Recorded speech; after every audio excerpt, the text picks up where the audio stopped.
brothers, my sisters, face the reality. We have been emotionally trapped at times because of the mobile device. We see things that do not exist. We see people that are not real. We see things that are not the way they are. When you look at someone, you fall in love with someone online.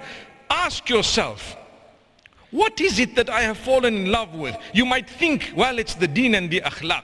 Right? We always say, إِذَا أَتَاكُمْ مَنْ تَرْضَوْنَ دِينَهُ وَخُلُقَهُ فَزَوِّجُوهُ. If someone comes to you and their deen is satisfactory, which means their connection with Allah and their level of character and conduct is satisfactory, then allow the marriage. If both parties would like to get married, boy and girl, the bride and groom are both interested in each other, let it be, because the deen is okay, the akhlaq is okay. But hang on.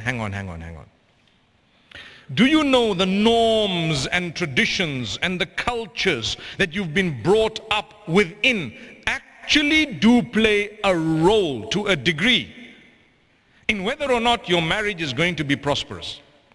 And that's why if you're a very cultural person and your broader family is extremely cultured to a specific culture, you probably wouldn't even be able to eat the food of the person you're trying to get married to, simply because they love something totally different. I went to one